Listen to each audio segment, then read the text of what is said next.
Today's episode of Pitch Side is brought to you by our friends over at Super 6. Now, last week, we were so close to getting a jackpot winner for the 250 grand. It was one result up for a lot of you, okay?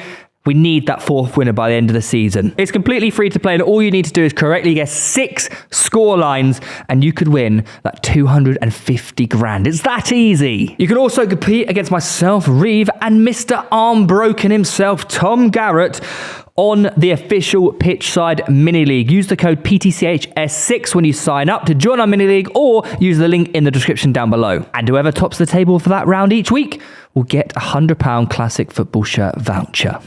As I said, it's super easy to do. Just predict your 6 scorelines each round, submit your golden goal, and boom, you have a shot at winning £250,000. As I said, it's a free shot at winning £250,000. So you may as well get involved. Sign up now using the link in the description down below. Ladies and gentlemen, make sure you are following us on Apple Podcasts and Spotify. Give us a 5-star rating. It massively helps us out. Enjoy. I watched Kick us off. the Arsenal. Okay, I want to say this, and I want to say this seriously. Anyone calling Arsenal bottle jobs is stupid and are wrong. How can you expect anyone to beat Manchester City to a Premier League? We're about to witness potentially a side winning the treble. Do you know how rare it is for a club to even get 95 points, which was needed if City win remaining of their games to beat them? Do you know how hard that is to do? You could look at some fixtures and say, yes, they've had a stinker in a few fixtures, but they've also had injuries. They're also inexperienced, okay? No one at the start of the season would have ever predicted Arsenal to be where they are right now. Yeah, that's true. You know, in hindsight, maybe I wouldn't want to be here right now because I'm sad that we haven't won the league, okay? But at the end of the day, you're going to look back on this season and think, wow, yes, Arsenal didn't win the league, but they gave it a right good go with a super inexperienced side, and actually they've had a wonderful season, and to be so incredibly proud of themselves. Yeah.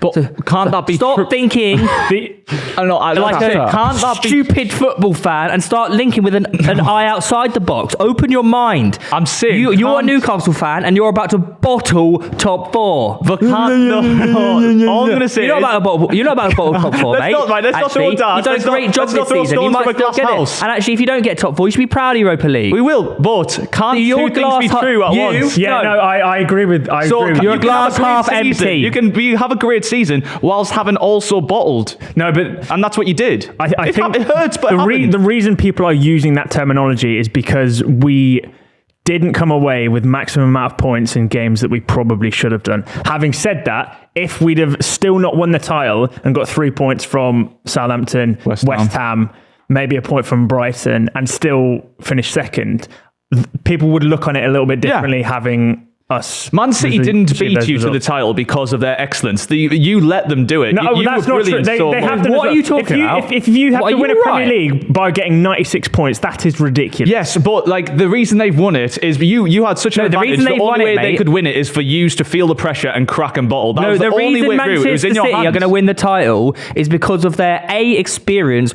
B, consistency, and lack of bottle. It's not lack of... Mate, they're Manchester City. They're the best fucking side in the world. They're going to win with 95 points. You're expecting a team full of kids to get 94 points. You're expecting an Arsenal team full of kids to get 95 points. They haven't bottled it. They've had a few stinker games. This was always going to happen through the running of a season. It's just so happened, rather than having in the middle of the season or at the start of the season, they've had them at the end, where, let's be honest, they don't have the squad depth of Manchester City. So obviously they're going to have rotter fucking games. But stop being so stupid and naive. It's maybe it's the word bottle that you don't like, but essentially that's the brutally honest part of it. That's the brutally honest part. When you have that lead and you drop points to Southampton, West Ham on the run-in, on the really nervous part. 2-0 up as well. It is lack of experience. In games against Liverpool and West Ham. So it's like it's a awful way to put it. And you're right, Newcastle might do it. And if Newcastle don't get Champions League now, I'll hold my hands up and say we need Champions League. We need your neutrality on this show, Lewis. Also, one of the only sides to go to Anfield and get a point this season. Yeah. I think there's got to be... There's nuance to the debate. Yeah, it is a great And so area. on one hand, and I think the reason that Arsenal fans are getting so defensive about the bottle thing is because you've got... Like half the people, especially on social media, it's just screaming like bottle, bottle, bottle, and there's nothing else to it. And they just want to say bottle because they know it's going to wind up Arsenal fans and they just want to annoy them. if you're saying like, you know, it was a good effort from Arsenal, I think they bottled it, whatever, fair enough, you can have that opinion. But on the other hand, you've got to look at it as like, Arsenal were never, ever in contention to win the league at the start of the season. The fact we even came close is miraculous. And to be fair, I do have more sympathy for Liverpool now than I used to, because how they did this for like 5 consecutive seasons. It's not only that as well. You're looking at this Manchester City side, which could be the greatest ever Premier League side, and they've got a fucking robot up front. He scored the most goals ever. Yeah, they in the Premier League ever. Yeah, they literally added the most. He will be the most prolific striker in Premier League history to an already Premier League winning side. Did you know that is insane. good this team is that we're up against? What's interesting about that, obviously, again, it's me being the one that seemingly has to discredit Haaland, but City haven't actually scored more goals than they did last season. What? No, they haven't.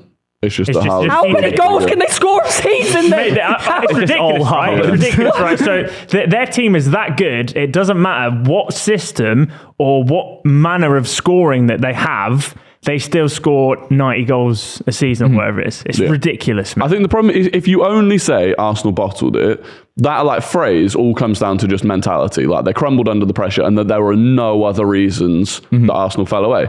If you asked why were we in the title race in the first place, from a team that finished 5th last season, why were we in a title race? One big factor was Zinchenko, Saliba and Gabriel Jesus. Like those 3 additions to the team were huge. And the 2 big blips that we've had in the season, the one in the start of February and the one that we've just had, first one we were missing Jesus, second one we're missing Saliba. That's not the only excuse and the only reason, but it is a massive factor when you consider the players that we bring in for those players are nowhere near good enough to compete.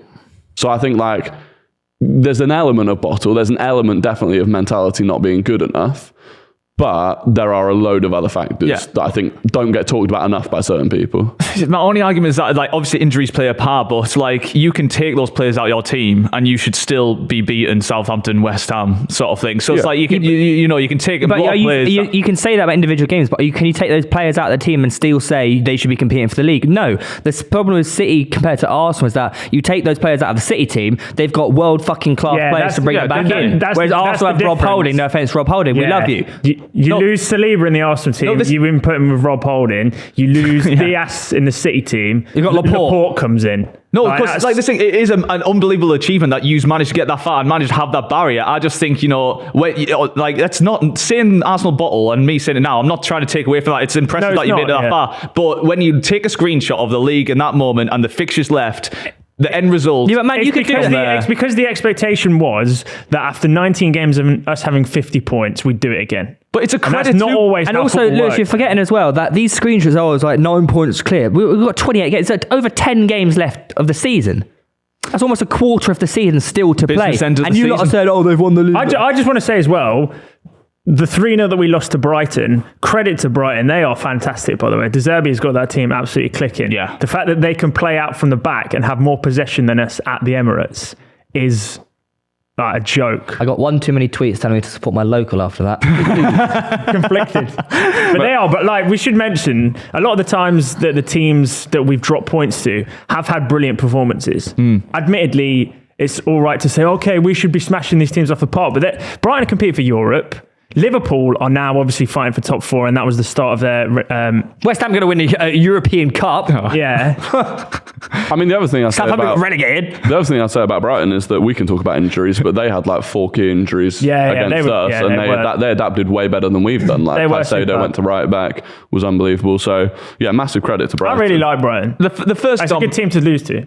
The first domino was probably They're all good though, right? Shut up. You don't like them. Why don't you like them? I do like Brighton. They're good, right? Yeah, but I don't want them to beat my club 3-0 at home. I'm with Theo there. I couldn't. If I was in your position, I Fucking couldn't hell, give, he's like, I couldn't well, give credit to anyone. Shut up. If I was used right now, I'd like Brighton would be my arch nemesis for like. Yeah, but we're used to it, mate. The amount of times that they come to the Emirates and beat us is actually... It's the way that you lose. Like, you just can't complain. When a team comes to the Emirates, where like every other big team other than City has come and struggled, they've come and turned up and literally outplayed us. And Problem is, well, a lot of these teams, when you are the club that is at the top of the league, people, it's like their final for them. Final, yeah. Do you know what I mean? So Sure. you always step up to the teams that are, or you try to step up at the teams Which that is are. why Southampton takes so many points off big teams.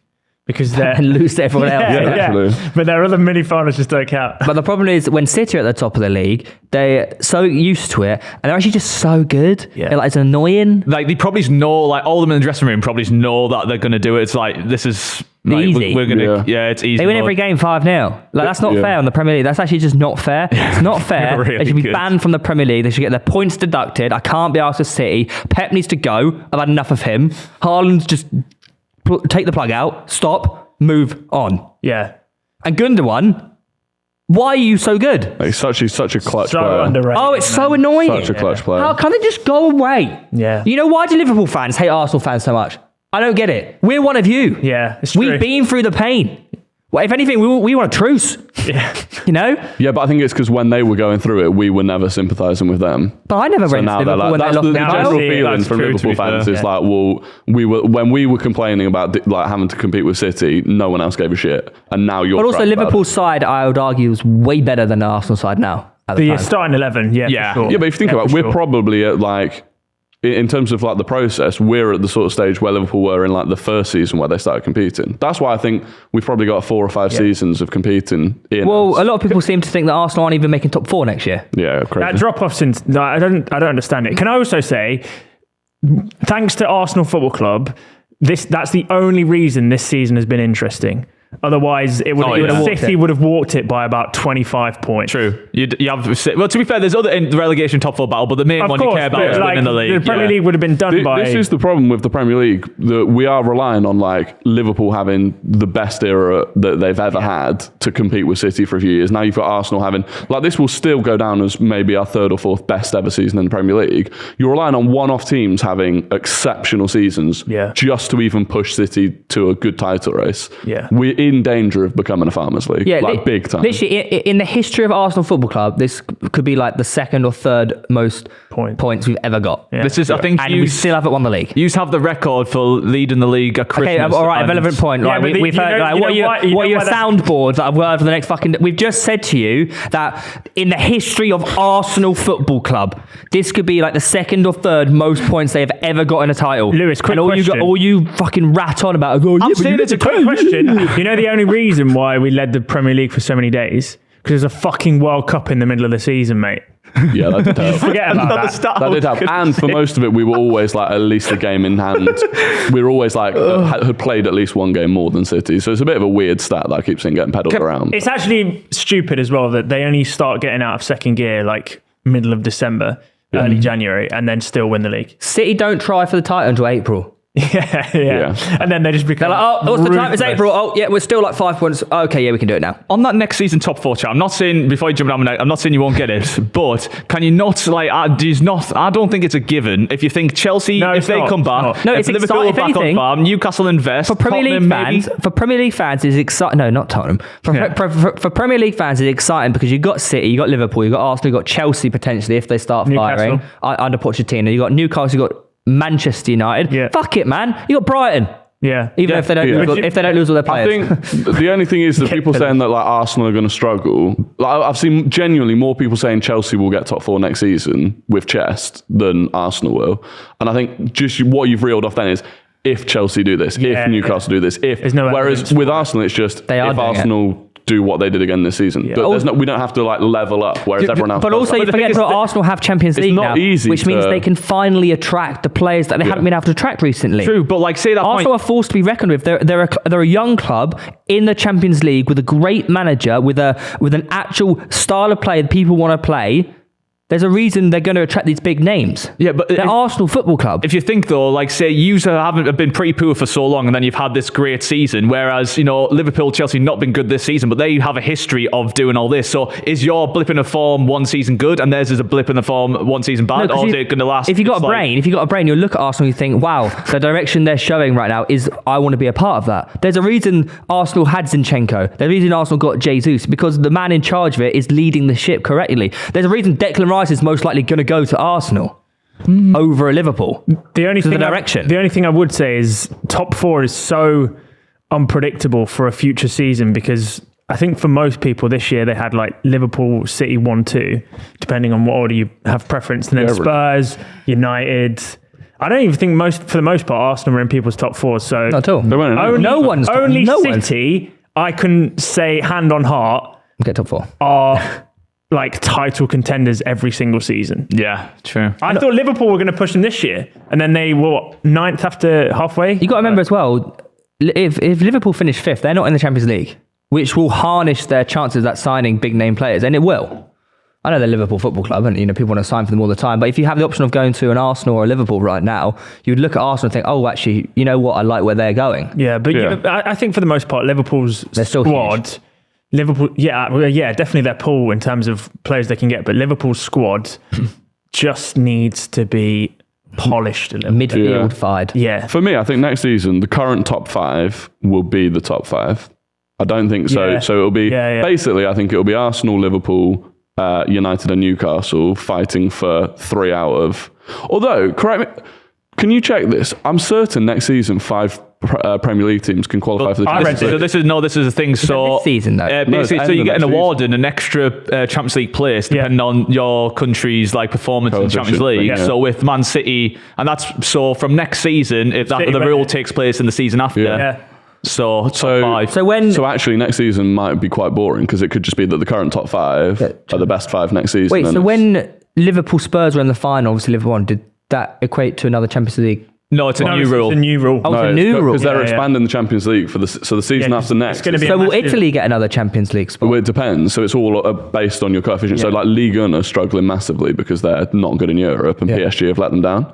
So the season after next season's Champions League, it's a 36 team. Yeah, and it's tournament. 8 games. You play 4 home, 4 away, right? And then you get pulled into a second bracket, and then it's like knocking. Yeah, so Arsenal finally back in the quite Champions complicated. Arsenal finally back in the Champions League, and now it's like, oh shit, what's going on here? It could be quite interesting because you don't in the group you don't play the same team twice. No. You play 8 different teams. Yeah, so in the it's good for 36. fixtures. Like I'm it's good for viewership. I don't like it being easier to get in the Champions League though. Even speaking as someone who might finish in 5th in their team. I don't think that's true. Anyway. I think if you finish top 5 in the Premier League, you deserve to be in the I Champions like League. it just being even that much harder, like where 1, 2, 3 big teams are going to miss I think out. you're saying this now because you're currently sat 3rd in the Premier Yeah, League. But if you- retrospectively, if you finish this season in 5th, which by is 1 entirely point, possible, by 1 point, would you still be saying, No, you'd I take really it. wish that it was top 4? You'd take it, but it'll be a little less sweet, wouldn't it, than finishing in the top 4 and doing it. Like the classic way to do top it. 4 is only... what's the word? A top 4 is only respected because that's historically what it's supposed to be. If it then becomes top 5, that's the new thing you want to attain, right? And if you look at the quality of the Premier League now, like it used to be there were 4 big teams in the league pretty much, and those 4, unless something crazy happened, it was Arsenal, United, Chelsea, Liverpool. So unless something crazy happened, those 4 would be the top 4. Like someone whereas getting taken over by a now, country. you've got Spurs, Chelsea, Newcastle, even Brighton, all playing at the level where they can compete for it. So I think it's a good thing. Do you think Brighton are going to be at the level next year if they lose all their players? Nah. But they could just sign other new players and they're very good at that. Yeah, but it's so difficult to keep doing that and keep like nailing the signings that you bring in. I think they might be all right for next year, but it's 2-3 years down the line. I wish they'd keep their players because genuinely, if you take the squad that they've got and the fully fit squad, they'd easily compete for top 4/5 next season. They've got one of the best managers in the league. Such a shame because they came up with Newcastle, remember, and we've obviously had a takeover to get here. They've just done it off the back of being Smart. like, Yeah, really brilliant clever and well run. Best owner in world football. And even everything behind the scenes, though, the scout network, it's just like, that's such a good club. It's what Everton should have been, really. Yeah. Based Yeah. in the model after.